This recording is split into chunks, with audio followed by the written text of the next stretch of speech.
Hello, everyone, and welcome to another great episode of the Gridiron Glory here with Will and Tad as we recap week 7 of the NFL season. Today, we're looking at the Indianapolis Colts and their 16-10 home victory over the Miami Dolphins. With the Colts, they got Anthony Richardson back at quarterback. He'd been replaced by Joe Flacco with his injury, but he was healthy enough to play in this football game. And he went out there and he had his struggles. He was 10 for 24, 129 yards, no touchdowns, no interceptions. He also had 14 rushes for 56 yards, so not the flashiest game. Certainly not the numbers that Joe Flacco was putting up, but still, he's a young, developing quarterback in his second year after losing most of his first year to injury. So, still working on figuring out the passing in particular. He's done what he can with the rushing, but he's still figuring out how to be a productive quarterback from a passing perspective. So, still working on that. You look at their running back situation, they were still without their star running back, Jonathan Taylor, who's working his way back from injury. And sources are saying they'd expect him to play next week, but he was out for this game. So they give the majority of the carries to Tyler Goodson, who scored a touchdown in 14 carries, 51 yards, a fairly respectable day for the backup Tyler Goodson. And yeah, where would you rank Tyler Goodson among backup running backs? I mean, he's a reliable backup. I mean, a veteran if nothing else.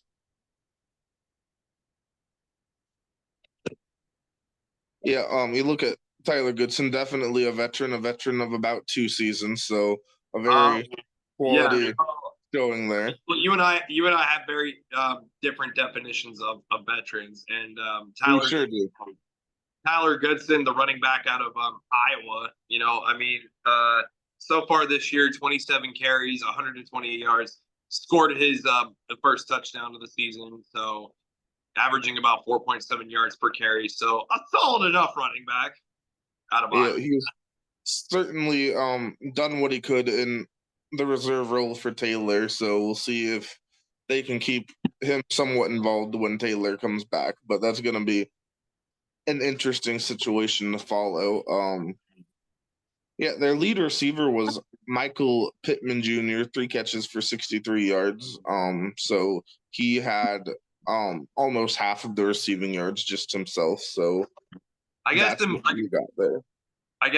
with Goodson, you could say a veteran. I guess like for that term, I like to use the term veteran sophomore because it's like, yeah, you're in your second year, but I mean, you're also not a rookie. So I prefer to go with the term veteran sophomore. A veteran Tyler Goodson, a veteran sophomore, if nothing else. Yeah. Love it, love it. Yeah, exactly.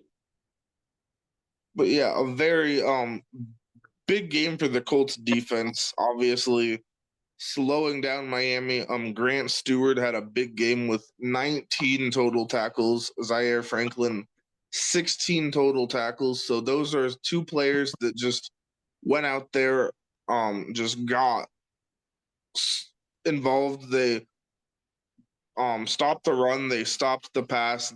Just a big game out of the Colts linebacker unit. So yeah, where would you rank the Colts linebackers as a unit in the NFL?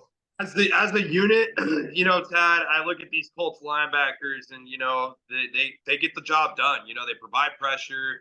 They bring the heat. They're constantly making the opposing quarterback's life a living nightmare.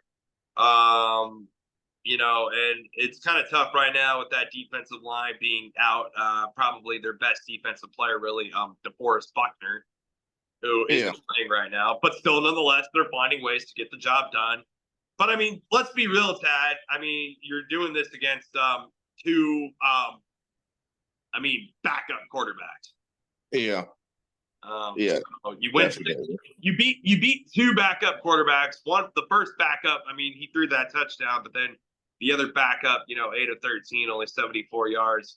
So, the biggest thing for the Miami Dolphins here is obviously the news has come out that Tua Tagovailoa will be returning in week 8 for the Dolphins. So, I mean, you scored 10 points here. You kind of had your woes. It's just, it's kind of really sad for this Dolphins franchise and this Dolphins team that, like, you have to sit here and depend on Tua Tagovailoa's health to win. And it shouldn't be like that necessarily, but it is the NFL. And, I mean, when you put a lot of your chips into the starter, it makes sense. You hate to see your starter go down. So he should come back. And, I guess my biggest concern and question mark for the Dolphins going forward is, Tua Tagovailoa, can he stay healthy? Because, I mean, if he gets like another concussion, you got to figure that'd probably be about it. Yeah, certainly a delicate situation. And, they need Tua back. The backup quarterback situation they have, they didn't address it well enough. They needed to get a better backup quarterback in the offseason. Tyler Huntley, he's respectable, and they did what they could to pick him up mid-season, but just the other quarterbacks on that roster, I mean, you could tell that. I mean, knowing the injury situation with Tua, they should have invested a little more in the quarterback room behind him, and they did not do that. So that's on them to make those moves. I mean, I love Tua Tagovailoa, but like, and you kind of think about that play where he did get the concussion. It's like, to me, it's like that was a concussion that could have been prevented. Certainly it was. I mean, that was a play that they could have definitely prevented the interception. He could have been more careful, but I mean that's just not the kind of player Tua is. So, and I mean, he runs head first into DeMar Hamlin. It's just like, I get that you're trying. I don't know. I still have a head scratcher about that moment and about that play when he did get concussed. But yeah. So, like, is he still going to come back? Is Tua Tagovailoa just like, kind of like, is he a supernova? I kind of feel like he's a supernova, Tad. He might be that kind of quarterback where it's like burn bright, die young. Like, I don't know if he's going to be like still around in another 10 years, 15 years. Like, it's year to year with him at this point. It's play to play with him. It's play to play.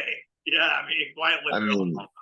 He's a player that, I mean, he plays with a reckless abandon. He's got the injury history. So, I mean, he got hurt at Alabama, and he's been hurt pretty much every season he's played in the league. So, I mean, obviously, you're hoping that he can change the narrative and do what he can to stay healthy, but it's just, I mean, I guess for me, it's I'll believe it when I see it with Tua. Just hope that he can stay healthy and do what he wants to do on the football field. I mean, you just got to hope for the best with him. Yeah, Miami does end up playing. They host the Cardinals next week. So that'll be a big game for Tua Tagovailoa, the 3-4 Cardinals coming into town at home. A game where it's like, hey, you win this game with Tua back, you might have a chance to get back in this a little bit. So, and I mean, Tua Tagovailoa was also a quarterback that did play in a playoff game last year. So, I mean, it's like, he's a very to me, it's like, he's such a respectable quarterback, but it's just like, can you stay healthy, Yeah, that's really it for Tua. Can you stay healthy? Can you win the big game? When you're out there, he's great. And then also, you also got guys like Devin A-Chain, Raheem Mostert. They went out there and they tried to do what they could to contribute to their backups' efforts, the backup quarterbacks' efforts. I mean, I can't stop emphasizing enough the fact that it's just like, two backups. So, I mean, yeah, the Colts got the win, but it's like also like, I don't know. I don't really have any other final thoughts or takes on this game. Yeah, I mean it's the NFL, and you still have to show up and win games, but like it really doesn't impress you a whole lot beating the Dolphins in this state. So, but the Colts did. They needed a win, and they did, and it sets up a big, you got a huge game next week. huge matchup. Huge matchup next week at Houston in Week 8. So can't wait to talk about that one. For sure, it'd be a big game, and if the Colts win, they tie for the division lead. But personally, I would probably still take Houston to win that football game. Me too. It could be. I mean, you go on the road. I mean, you get that's a potential for a massive road upset. You win that game. You take. I mean, this is a chance next week for the Colts to possibly take the lead in the AFC. And you win that game, you got the lead in the AFC South outright.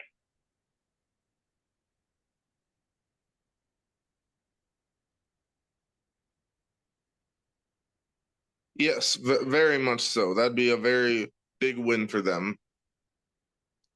I don't really have any final thoughts or takes on the Colts winning 16-10, unless you do. Yeah, that's all I got. So yeah, thank you for watching the Gridiron Glory. Please like, follow, subscribe, and then you can follow along to our quality NFL content throughout the year. Thanks for watching.